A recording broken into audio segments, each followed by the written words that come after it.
My mental health problem was life.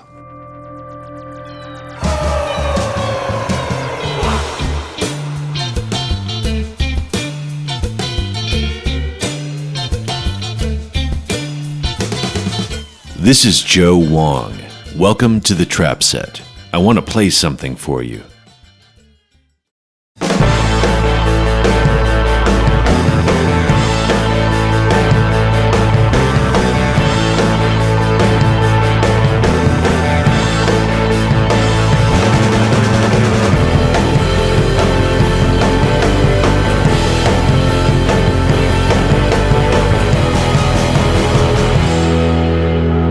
Sometimes you gotta testify. Speak loud and scream to what you see. To what you see. You're hearing Here I Go Again by Hunt Sales Memorial, featuring my guest, Hunt Sales, on drums and vocals. The son of legendary comedian Soupy Sales, Hunt began his drumming career at age 11, often working alongside his brother, bassist Tony Fox Sales. Hunt's bombastic, hook-laden playing has proven to be fundamental to several classic albums by artists such as Todd Rundgren, Iggy Pop, and Tin Machine. Hunt currently lives in Austin, where he leads his own band. I spoke to him last year in a backyard in Portland, Oregon. And now my conversation with Hunt Sales.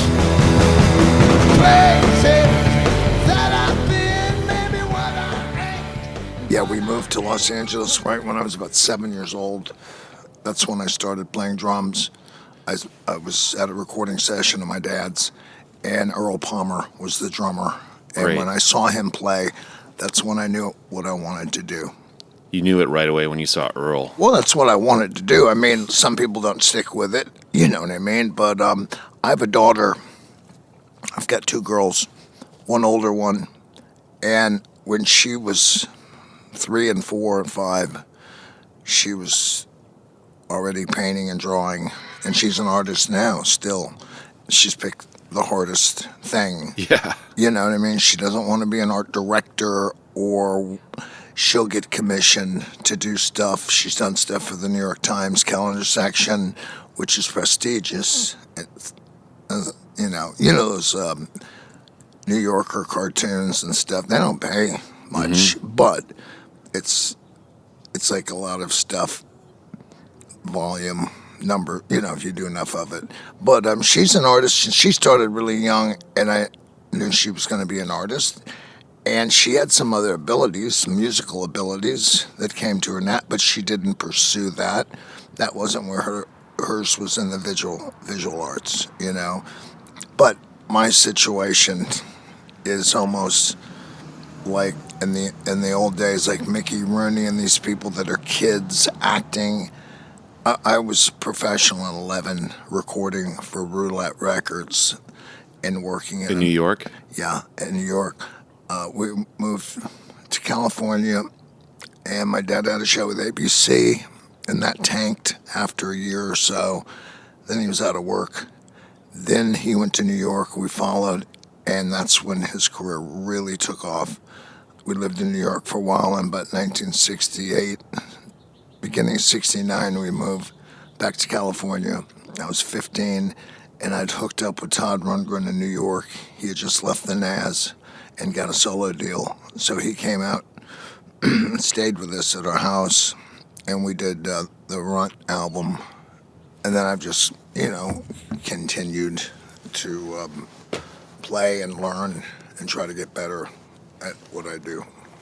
After seeing Earl, who were some of the drummers that you gravitated towards as a kid? There was a family friend named Shelly Manne. Oh, yeah. And Shelly Manne really helped me out a lot. Kind of a mentor. I ended up washing dishes at Shelly's manhole. Which was on Cahuenga, or? Yeah, it was... It was just above Sunset in Hollywood, correct? Yeah. On the corner there. And I was working there for a while, washing dishes.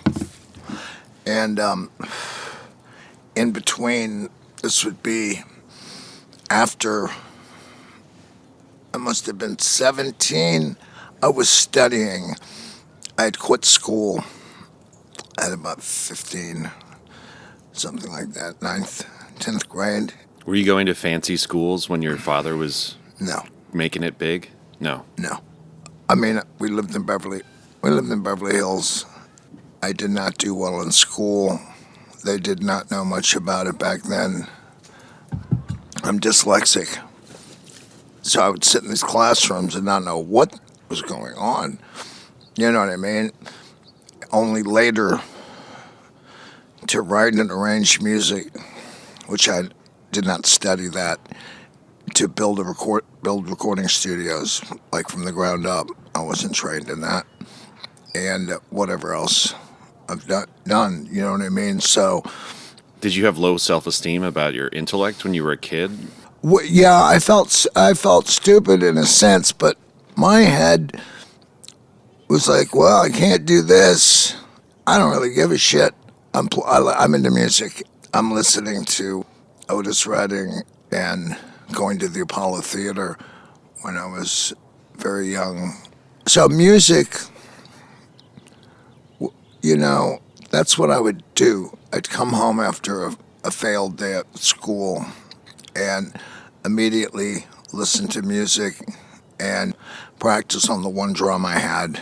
See, I was raised, my father raised me the way he was raised.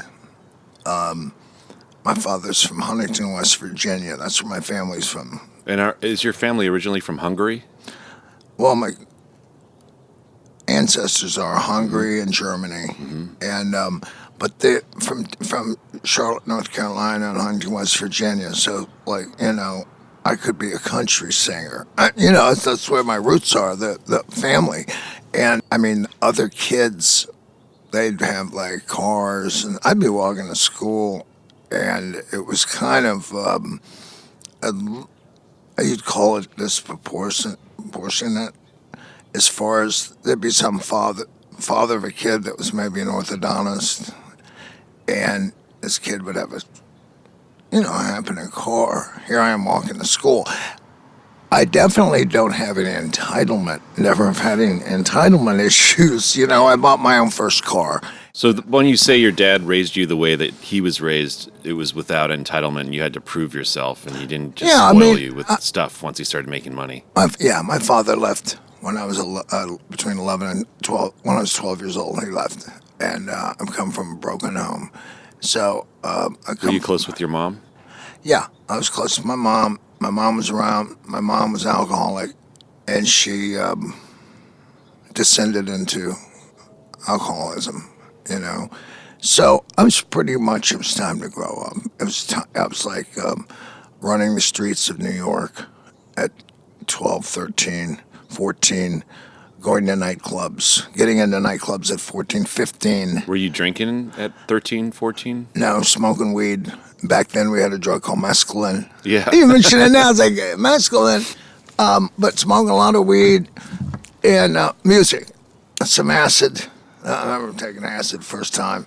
And I always saw drinking. I remember being around my parents having parties and everyone being out of their minds. I'm never going to do that. That's a lie. And then later, I started drinking about 17. I lived at the Chelsea before that. But then I was living when you were a teenager? Yeah. And then I was living at the Gramercy Park Hotel. I was in New York. So were you making a living playing gigs when you were living at the Chelsea? I was playing with Todd Rundgren. And still not 21, but working in an adult world, you know. And then I started drinking. I was hanging out at Max's Kansas City a lot. And started drinking because sitting around everyone else is drinking. And, God, this feels good, getting shit-faced. Only to know later, well, I'm an alcoholic. I'm, a drug addict, alcoholic. It's the same thing, you know. It's just different, you know, whether it's booze or coke or this or that ism thing. And then I gave up. I stopped drinking probably about 25, 26 to choose a gentler path of being a heroin addict. You know what I mean? And doing coke. only to proceed into doing coke up to the point where people were cooking it up, and then I was smoking crack, being a crackhead. Los Angeles, there's many places 24 hours a day to buy heroin and crack. There's a lot of other places, but LA, downtown, Bonnie Bray, and those areas, MacArthur Park, down there, going down there multiple times at night, scoring, and just being a functioning addict. I mean, recording, playing, gigging, doing whatever. And that's the way I lived. And that's the worst thing about it, because it's not like somebody will get in a car accident or busted. Oh, my God. I was too sneaky for that. I was a musician, a person that played music that did drugs. And I became a drug addict that played music. I mean, my main principle was to get well and then find the means to support my habit. And it's not an original story, but it did happen to me. You know what I mean? I know the story. The fact that I'm sitting here with you today and I don't have to worry about that is really good. And I think that I know that weed is legal in a lot of places. So it was weird with all the drugs I've done. I was out in LA years ago, and it's $8 gram Wednesday in some paper, Yeah. and everybody smokes weed. It's all over the place. And my thing about the weed is, this is just me. I'm already dumb enough. It makes me dumber. I mean, I feel dumber. You know what I mean? But I think that, like Europe, places in Europe where people would go over there to register as an addict. Like, do you want help? No, I don't want to stop. Okay, well then we will give you what you need every day to function. And that takes a lot of the bullshit out of it. You know what I mean? There's people out there that are addicts, that are judges, that are cops, that are nurses. All walks of life. Did you ever read Keith Richards' book? A little bit of it. He was talking about how when he started using, when you were a user in England at that time, you could just go to the government and they would give you heroin, and then they would give you some coke so that you could go to work, which I think would probably be a healthier policy than criminalizing people that have that issue. Well, in Europe, it's looked as a mental health problem, which it is. People are usually have bipolar or whatever it may be. What was your mental health problem? My mental health problem was life. But besides that, probably... You mean like having to navigate through things from a young age? It sounds like you went out on your own. I was on my own at a very young age, and I was used to doing everything myself. So it took me a long time in life to ask for help, and now I will. I will ask somebody, hey, how about this or that? And I'm good with no. I am. I'm good with yes. I'm good with no. What I'm not good with is nothing. It's just no response. That I'm not good. That's bullshit. Someone says no. Okay, I can buy that. It's self-medicating. But in this country, there's a war, a price war today at Walmart. Everything's a war here. So we have a drug war. Now, I understand the insidious nature of crack, of smoking it, where you're fucking out of your mind. And I can understand somebody now you do a little coke or you drink too much. Everyone has a brother, a cousin, uncle that had that problem. But you pull that pipe out in front of people, start smoking. That's not. They want to move. They don't know you anymore. You know what I mean? That's more of like a class war than a drug war when it comes to crack, right? Yeah, it is. The penalties, I believe, are different, and it's racially. Drug back in the 30s or whenever they started, because you used to be able to get dope back in the 30s or some early 30s, dope and coke, you could get it. It was legal. But then they said, and with marijuana, well, black people, they smoke marijuana, they're going to rape white women. Right. And, so, yeah, and then you've got people that come from broken homes or don't have an education. They don't have some kind of legitimate hustle, like, okay, I'm going to go paint buildings or I'm going to go dig ditches, whatever. Some hustle without an education, because you're left to very few things to do without an education. It's not like I've known some musicians, well, I program out of my house for companies. They do that. Then they go play guitar, bass, or whatever. You can go get a 16th or a quarter ounce of Coke and $1 worth of baking soda, and now you've got a cookie, and then you cut that up, and you've got 20, 30 rocks. You sell that. It's a turnkey business, and within a short period of time, you're making $500 a day, $1,000 a day. Now, do I want to go work at McDonald's and smell like grease and make $246 a week, or do I want to make? Where you're also selling shit that kills people.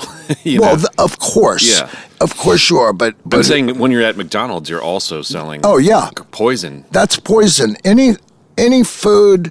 I'm not a conspiracist or any of that shit. But any food they sell on TV most of it's poison. You know what I mean? Whether it's soda pop, it's the burgers and all that fucking crap. It's all shit. And maybe being older and trying to be aware of my health and stuff, I'm aware of that, or I'm just more aware of it, but that it is shit. We sell that. I mean, all the shit that's advertised on TV is crap. It just is. And it's convenient. Life is there anything about life that's convenient? I mean, one would hope. Jerking off. What? Jerking off is pretty convenient. Unless you can't come. Yeah. And then it's like, well, fuck this. But yeah, that can be convenient, and it can be, jacking off can be so convenient that, well, I can't get a relationship with someone else, so I'll just jack off and then complain about I can't meet anybody. It's like you go to a restaurant and you see a guy and a girl there, and they're each looking at their cell phone throughout dinner rather than talking to each other. Or I have a relationship with you, and I'm sick of your shit for whatever reason. Okay, let's say it's some bullshit, it's some make 'em up shit, or you've done something wrong to me. Well, I don't call you. I send you a text message. I can't see you anymore. That's bullshit. But it got that way with booking gigs. I understand that people didn't want to talk to a bunch of bands, but that's how everything is done now. Like, Everything is mediated by technology. it is. Back when I was younger, Cream magazine would come out, and there's a picture of fucking Ginger Baker and Eric Clapton, and you go, this shit, oh, this guy played in that band. This looks cool. And then maybe you'd get the record, but that was it. You didn't know what was going on live because you didn't, So then it was up to you to construct it in your imagination when you're listening to the record, or figure out what the part is by listening a million times. Yeah. So there was a deeper connection to it. I mean, I don't know that. I feel like kids probably have that same connection to music in their own way now, but back then it was because there was scarcity to it. But it's hurt it because, okay, Jimmy and the whatevers are playing Friday. They're coming in. They're from St. Louis. I've heard a lot about that. Let's go on the internet, and there's a couple gigs up there with a bad phone. We'll see them next time. Yeah. Opposed to like when I'd see people in magazines or see whatever, and I go, man, this looks cool, or hear the jam, and you go, I'm going to check this out. Then you'd find out if they had a really good show or not. I remember going to see Black Sabbath or Uriah Heep, or Arthur Brown or whoever. James Brown. I remember James Brown. He gave you that experience by putting out Live at the Apollo. Mm-hmm. That record was on the charts for a long time. And basically, he gave you the experience of being at his gig. I mean, it wasn't quite as good as being his gig. And you went to see that gig? Yeah, I went to see him at Shea Stadium, New York. He played a gig there. That's how big he was. Yeah, Clyde and Jabbo both talked into this mic, man. Okay. Yeah. And I saw James Brown at the old Madison Square Garden, and on that bill was Ramsey Lewis and Count Basie. And then and maybe one other act, and then James Brown came out. I mean, talk about a show. It was unbelievable. Count Basie was on there because James Brown loved big bands and stuff. He had horns, but big bands at that point were on the way out. Yeah, they were too expensive. Yeah, to run. Yeah. And the audience was getting older. I was talking to the other day to Jose, and talking about in Las Vegas now. I don't know if Wayne Newton is still performing. He's a great entertainer in that sense of like, he'll play some guitar, he'll play this and that and sing, and God bless him and all that shit. But we got Billy Idol in Vegas now. We got Aerosmith in Vegas. Yeah. We got people 40, 50, and 60 years old that have jobs, credit cards, money, and disposable income. Let's go to Vegas. We're going to gamble. Let's go see Billy Idol. I really like that song of his, whatever, back in the MTV. Those people that were watching MTV back then in the 80s are now have money and jobs, and you know what I mean? So they are the new Wayne Newton, Aerosmith, and the Billy Idol, all these bands. You know what I mean? They're playing Vegas. Well, I would say, yeah, like Steven Tyler looks like Joan Rivers. Of course. He does. He looks like Joan Rivers. Yeah, he does. And he's just an old Jew. I'm a Jew. So I thought he was Italian. Steven Tyler? Yeah. No? No. Mm-mm. That's Joe Perry, I think. You've got confused. But you know what? I'm goofing on them. They're really nice guys. I shouldn't do that because they are sweet. I met Steven the first day I moved to L.A., and I was like, oh, this is what L.A. is like. Was you he just meet Aerosmith walking. Was he cool? He was nice, yeah. He is a nice guy, genuinely. I mean, seriously, where there's so many people that are jiving. Well, the drummer lives down in Austin. Do you know him, Joey? He does? He lives in Austin? Yeah.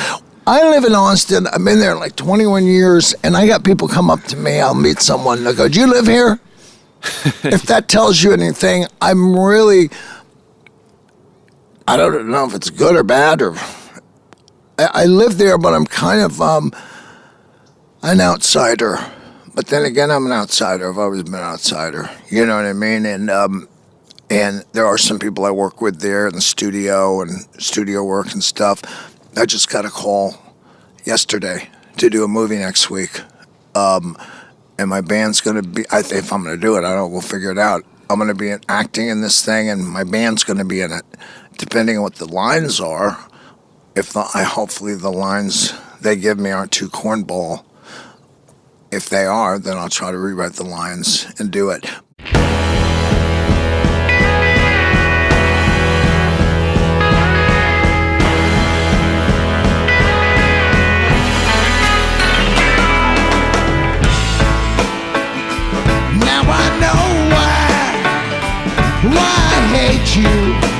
You give me the grief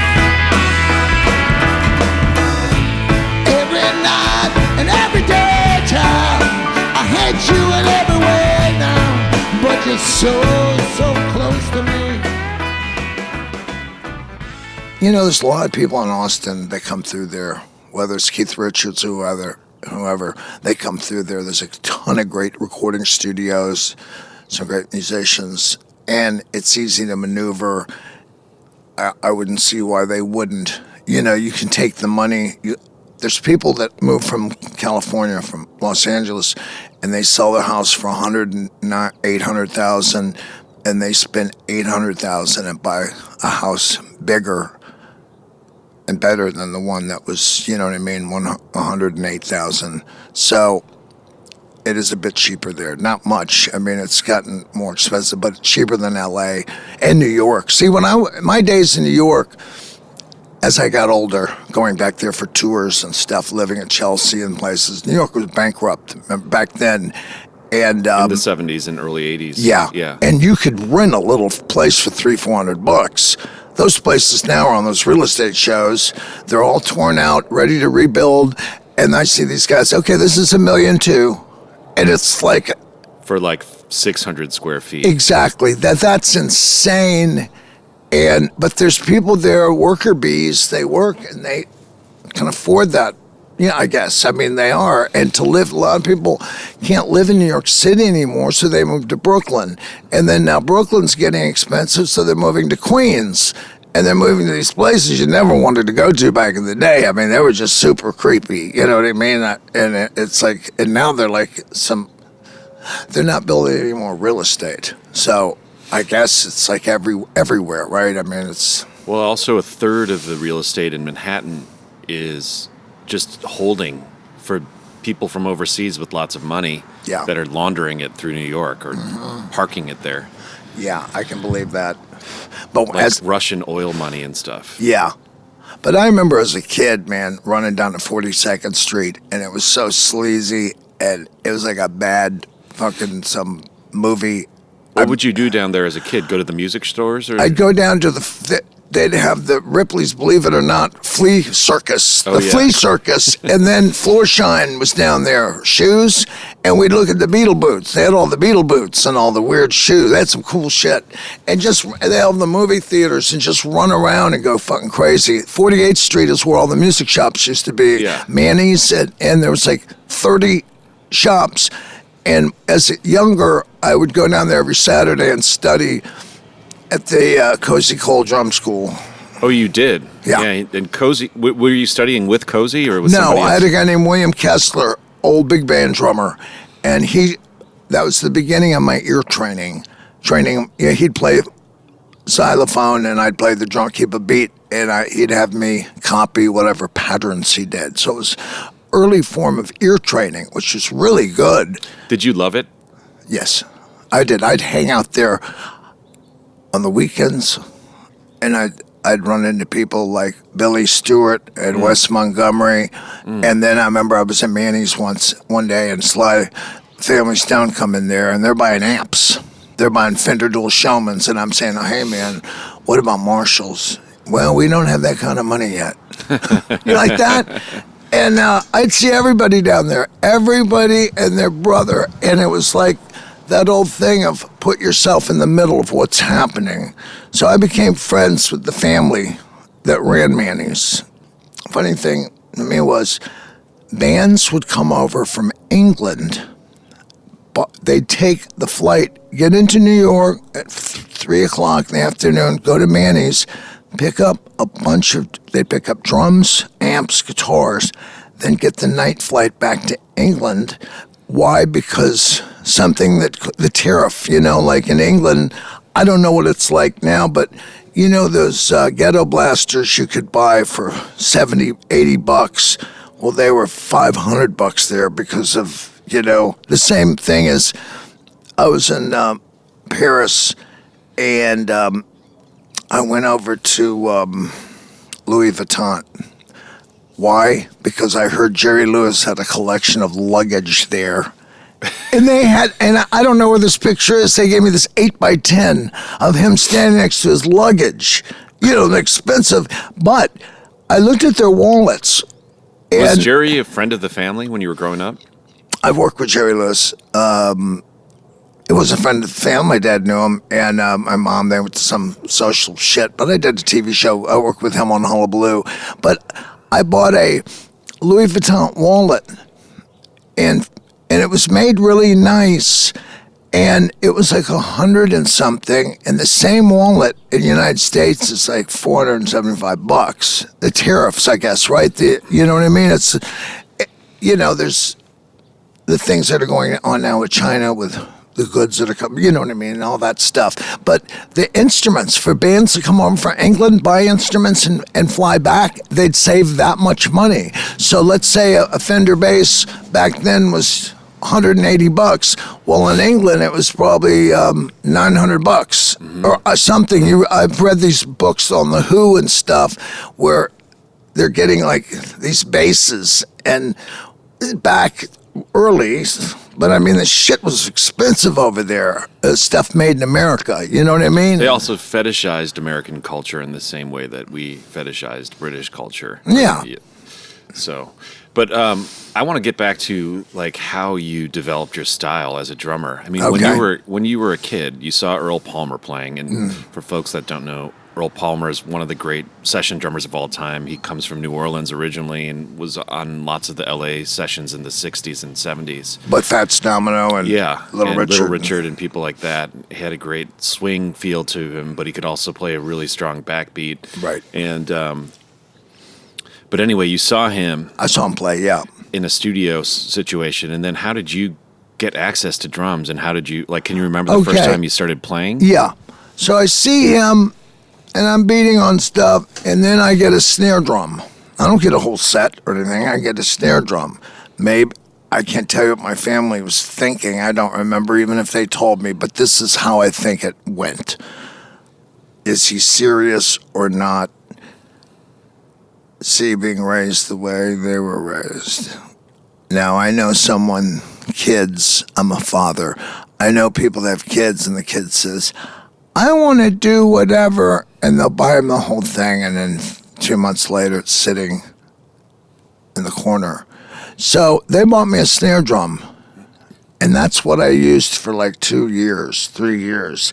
Shelly Manne gave me some hi-hat cymbals, my first pair of hi-hat cymbals, and I got a hi-hat stand. So I had... Did he teach you brushes or anything like that, Shelly? He'd show me a little bit of stuff, a little bit of this and that, and be encouraging.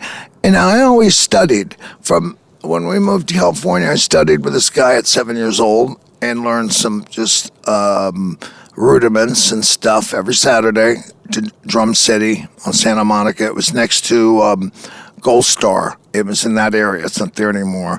But next to Gold Star, which is on Vine in Santa Monica. Gold Star's where Phil Spector and a lot of people recorded their stuff. So I'd take lessons there, study with this guy, Bill Douglas. Then we left LA and then went to New York. And I'm studying Cozy Cold drum school there.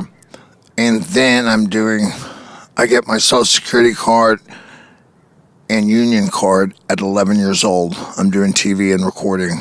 Recording at Bell Sound, famous studio, and for Morris Levy at Roulette Records. Morris Levy at Tommy James and Shonda. He was a gangster, right, Morris? Oh, yeah.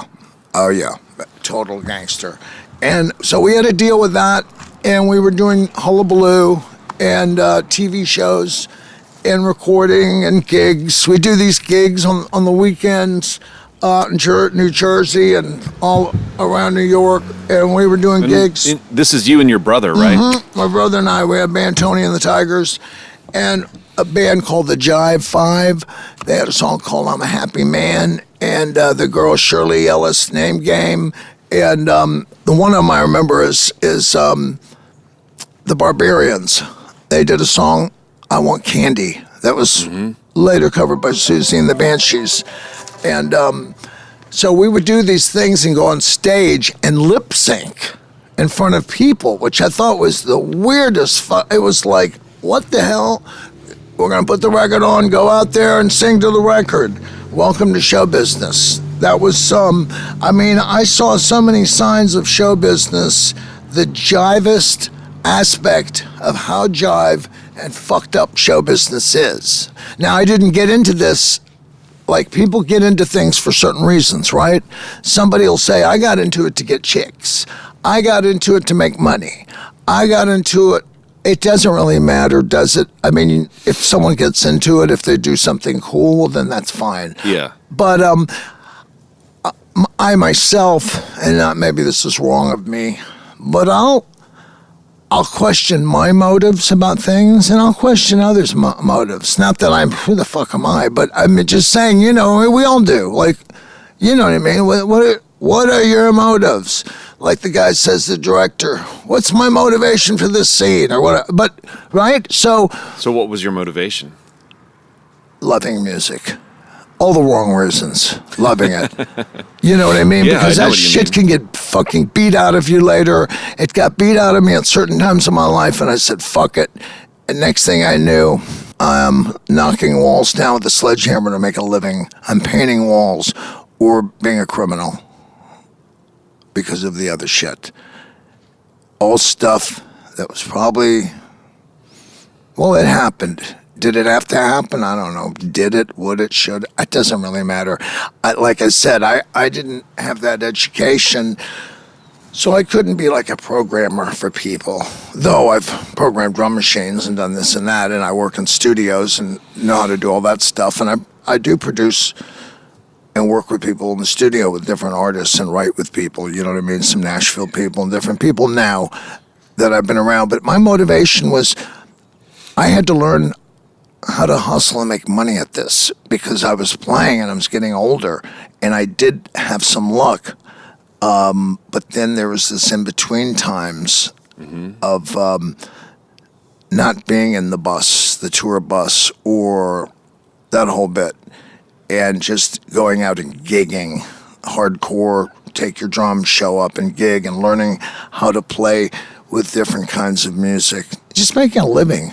There's some people that are like, they play in some pop band that sells, like, okay, a guy in the Ramones, he doesn't have to go do a Latin gig or a soul gig. He just does that, and that's fine. But, you know, you play with somebody and you're like touring and it's happening and then it's over. And well, especially as a drummer. Yeah. You have less agency over your creative fate. Right. Than, say, if you're a songwriter and it's your band. Well, that's why I've spent years. I used to write a couple good, I thought, decent songs a year, but I didn't. It wasn't till I started looking at it and getting serious about songwriting, whatever I am as a songwriter. But I started putting time into it. You know, it's like the shoe repair guy. Those shoes aren't going to get done unless he sits there and puts in 8-10 hours a day. That's a good way of looking at it. So I started doing that. I started putting time in, sitting down and teaching myself enough guitar to write. And this was probably on the Tin Machine stuff. With Iggy, I helped write part of that record, and I got credit on one song, but I did much more than just, what do you want me to do? And then, you know, some lyric idea. The Lust for Life. Yeah, on the Lust for Life. So he gave you credit at least for that. On one song. Lust for Life? No. Oh, man, but the drums are so integral to that song.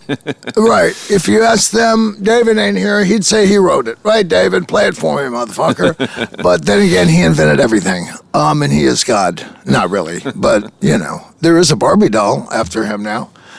That's some stupid shit. If he was alive, man, he'd be losing his mind over those choices that have been made for him. Oh, you mean licensing his image for things? Yeah, it's really creepy and cheap and horrible. And then you have all these people going out and playing his songs. Go write your own fucking songs, motherfucker. You know what I mean? You want to celebrate David Bowie? Well, if you really want to celebrate him, then be a robber and a cheat. Then you can celebrate him. What do you mean by that? Well, I miss him dearly. But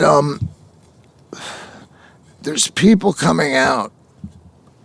There's something on Rolling Stone, you know what I'm talking about, a couple weeks ago. No, I don't know what you're talking about. Well, the guitar player who worked on Heroes. Carlos? No. Well, Carlos already had some dealings with them, but Robert Fripp suing. See, these people, you work with these people, and they're not fucking around. And very sneaky. And their organizations, their people are cheats and liars. And when you work I'm on lots of records that are out now and not being paid on them, okay? Not being paid on stuff that I had something to do with it. I didn't have everything to do with it, but I did have something to do with it. Mm-hmm. And when you hear your shit on TV every day, and you see records, lots of records with your name, they're not even hiding the fact because your name is on them because it helps them sell, and you're not being paid. That's, if I came to your house or went to the store down the block and took some shit, I'd be arrested, okay? And that's what I'm gonna say. about that shit. These people are cheats and they're criminals. And it's not right. You know what I'm saying? It's like, it's not right. So there's a long list of people that are pissed off at a lot of people in the music industry. There always has been. But these are artists that have fucked people over. Okay? And it's not right. It's not right at all. But so I'm no different than some of these jazz and blues guys that been fucking ripped the fuck off.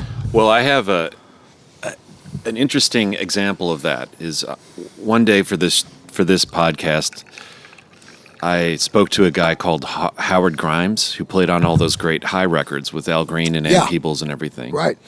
He got paid a nominal fee for his involvement in that at the time. Right. And then the same day, I spoke to a guy called Fluke Holland, who played with Carl Perkins and Johnny Cash and all those guys. Okay. And he had been playing drums for about 2 weeks. And they went to Sun Records with Carl and cut Blue Suede Shoes. Carl didn't even know what music publishing was at the time and cut all the guys in on it. Right. And the difference that it made in one guy's life versus the other, just to get treated a little bit, get a little bit of credit and some fair treatment. Well, it's just astounding. But when you do know the difference, but you still have criminals fucking with you and lying to you, it's brutal. It's fucking brutal. And these people that are worth $50, $100, $200 million aren't fucking around. I mean, someone would say, well, that's how they got that money. No, it isn't. They got that money because they worked hard for it, and they did. But their treatment of other people was less than savage. And that's... So you're saying that like the way that you were treated on those records wasn't commensurate with what your contribution was? Exactly. I didn't... uncertain... Look, I remember walking down Sunset Strip, and there used to be a record store across from the Whiskey A Go-Go. I don't know if you're been there long enough. It was Licorice Pizza or whatever, one of those. And in the window, I see TVI, Iggy Pop. And I go, what the fuck is this? And I look, my name's on there. It was a bootleg, it was a cassette off the board, and it was handed into the label. I hadn't been paid on the record, and the record was put out, and they wanted to give me $200 for it. I mean, come on, let's get real. What was picked, probably over 100,000 was picked up by the artist whose record that was. They didn't want to pay anybody. They're one crook. Iggy Pop is a crook, okay? He's a lying fucking crook. Is he talented? Yeah. But, okay, a lot of people are talented. So I didn't say he wasn't talented. He's a fucking criminal. He's a crook. He's a cheat, is what he is. Okay, let's call it what it is. So, is there anything that, if you were to go back in time and tell 21-year-old Hunt some advice, what would you tell him? Like, is there anything you could have done differently? Yeah, to protect yourself? Drink more water, walk a little slower. I don't know. I mean business-wise. Well, see, I didn't. Now, I cut deals on certain records. Pay me this much for this. Fine. I accept that. But you have no idea. Iggy Pop, those records with the Stooges that everyone, oh my God, they used to be. Nobody bought them at the time. They were in the cutout bin for 79, 80 cents, those records. The ends were cut off and they were in the cutout bin.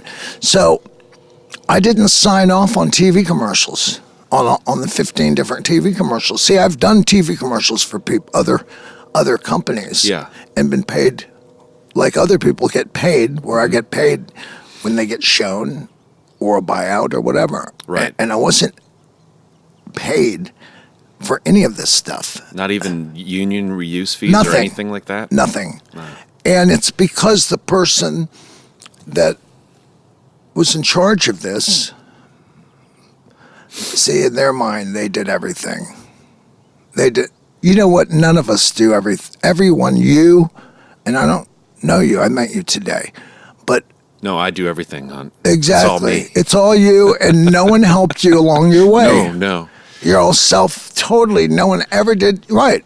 So we all. You know what I even think is, people like people are talented and work hard, but that's even largely beyond the individual to control how hard they work. Like people that work hard are compelled to work hard. Yeah. I mean, I know I am. Yeah. It's not like I'm choosing it. It's what I do. Right. It's not like But did you get here just because of... No, you didn't. That's what I'm saying. It's like being a hard worker is just as random as having blue eyes or brown eyes. I mean, as far as I'm concerned, it's due to genetics and a random set of circumstances that are beyond my control. Right. So that's why I feel grateful for any good fortune that comes my way and try to give credit where credit's due. Of course. But I can see how things can get twisted when you get as famous as some of these people, and then you're surrounded by people that stand to profit from perpetuating that myth that it's all them. You know, it's like, it's not only someone like Iggy or David Bowie that has that perception. It's like their management team has a vested interest in getting as much money as possible. These people don't listen to anyone except their old lady or whoever they're fucking when they go, that's hurting. Well, get some more lube. Yeah. Okay, they may listen to that, but these are people that know better, but it's like child abuse or something, or that's something that perpetuates till the cycle is broken.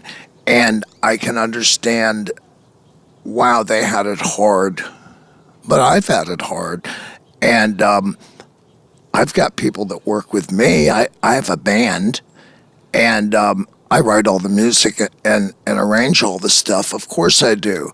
But without them, these people that play with me, I ain't gonna be on stage. I ain't gonna be doing what I'm doing unless I go out there just with a guitar, which I can do now. But they play with me, and if there's money to be made, they're gonna get it. Mm-hmm. I'm not gonna fuck with them. Why? There's two things you can do in life. You can be not given stuff, so you're gonna look at that and you're gonna do the opposite. Because you've learned, or you're going to say that's the way the world is, and then I'm going to get my piece and fuck everybody else. Exactly, and I understand that. I understand that. Or you can be given everything and think that that's just how it's supposed to be, and then keep taking. Of course, right. But we don't do anything alone. It takes other people, that this person helped you when you were thinking of doing this, and then this other person may have lent you a microphone when you were doing, or told you, there's all these people in our lives that help us.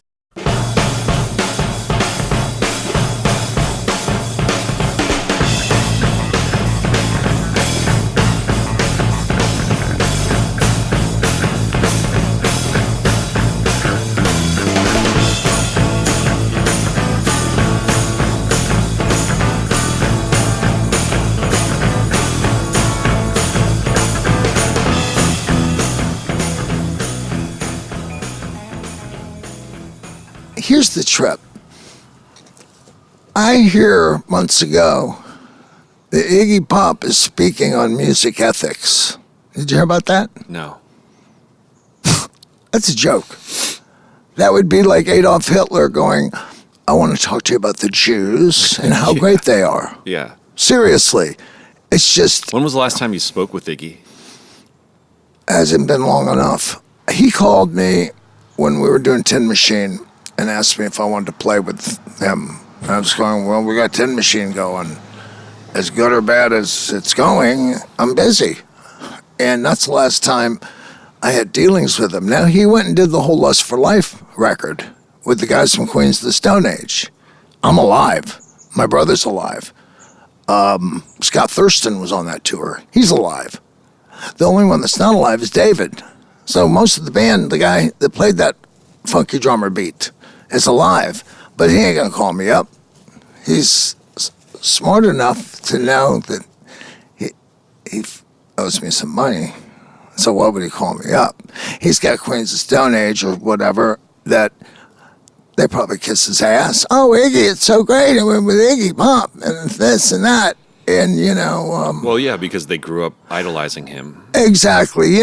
There's a lot of people I respect, and probably they were idols of mine, James Brown or whatever, and we all know the stories about James Brown. The guys on their day off, they were working. They weren't paid any extra money. They were paid a salary every week, and they either chose to be there or left.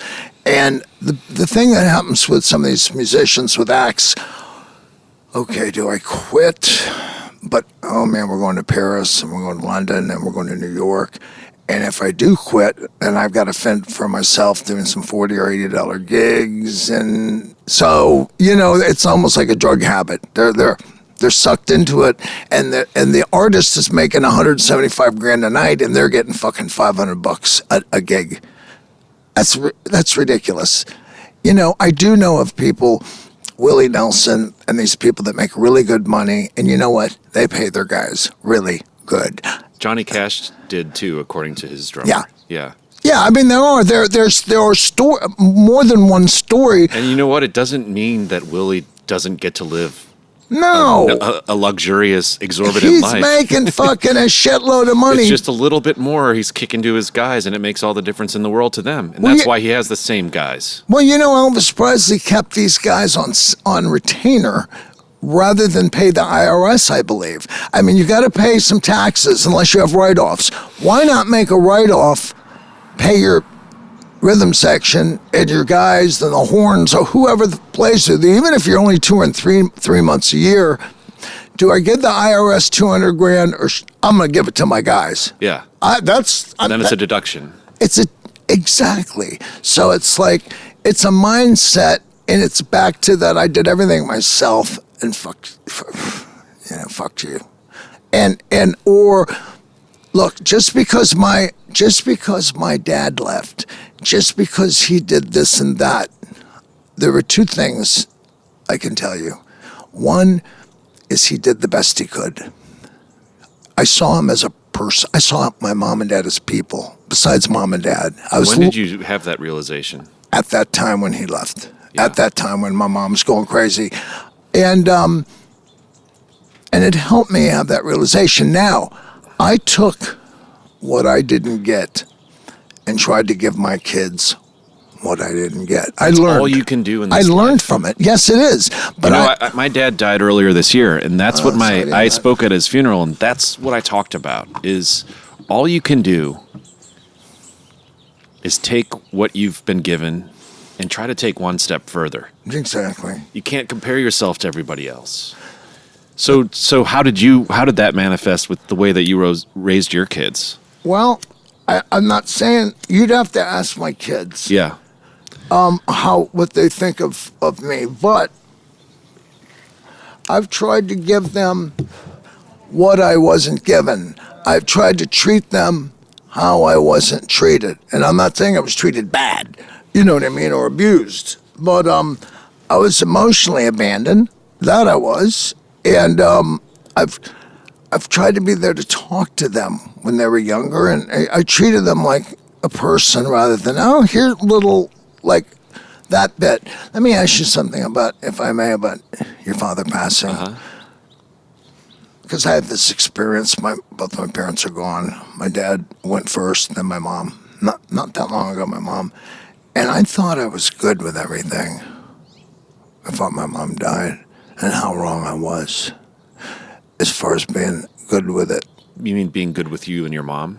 No, being good with her death. Oh. Like that I had, like, okay, I know she's going to die, and I've come, whatever.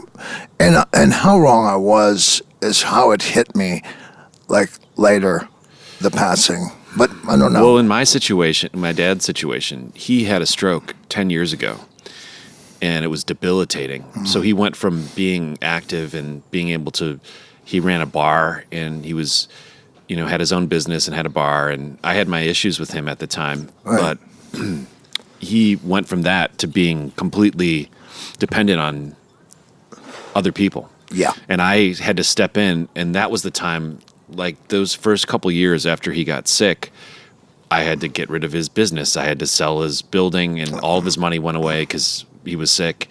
I had to put him in a nursing home because he needed 24-hour care. Right.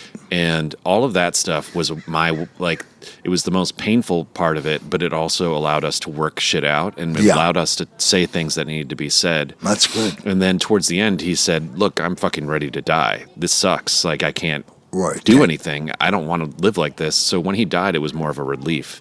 Yeah, I hear you. But yeah, I mean, there's times when it hits me and I feel like something will remind me, like I'll hear a song or something that reminds me of him, and it hits me and I feel sad, but I actually feel better for him now, knowing that he's not suffering through every day. Right, so, right. But I feel actually lucky that we had that time where I could step in and the roles reversed and I kind of became the parent. Yeah, the caretaker. And I feel lucky that I had that opportunity to show him, because at the time that he got sick, I was we weren't on bad terms, but we weren't communicating much.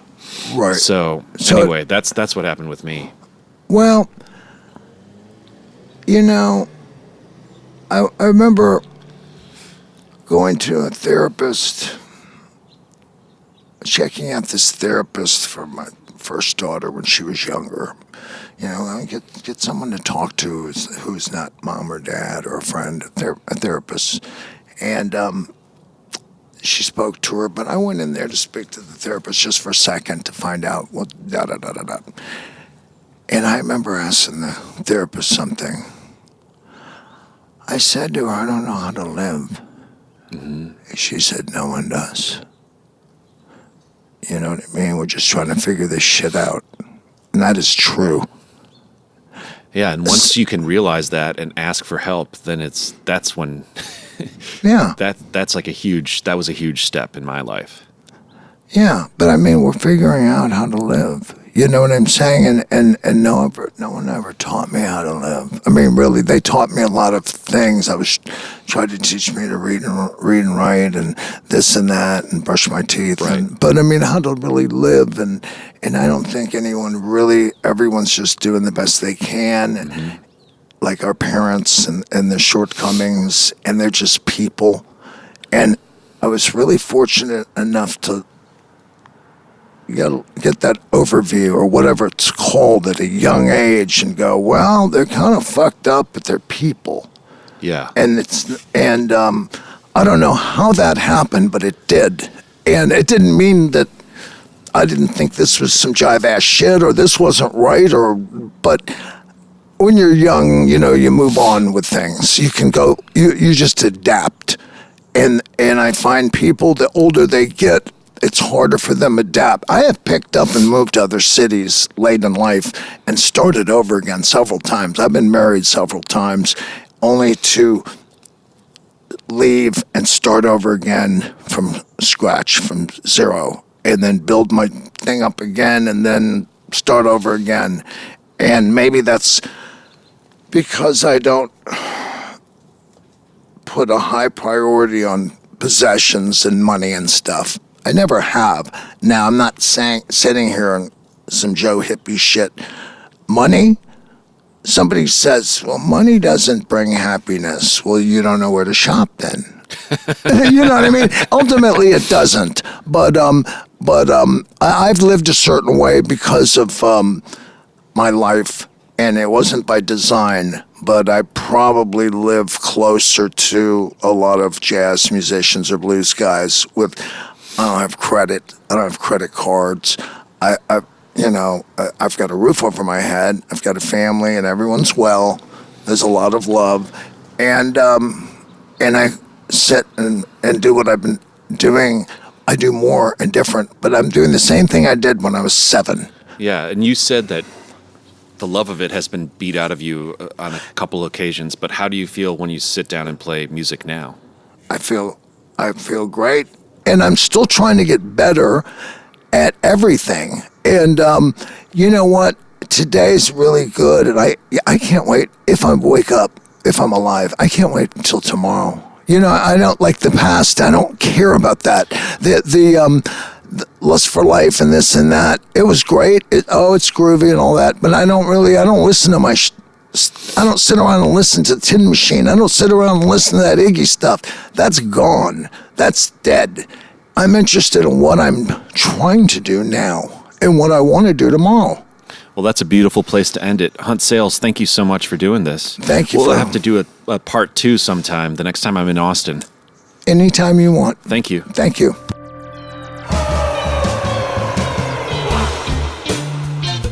Trap Set is produced by me, Joe Wong, along with Chris Karwowski, who also edits the program. Follow us on Twitter, Instagram, and Facebook at The Trap Set, and visit our website, thetrapset.net, to subscribe to our show for free. If you enjoyed what you heard today, please donate to our show. If you can't afford to donate, please tell a friend and give us a good rating on iTunes. Send your feedback and guest requests to thetrapset@gmail.com.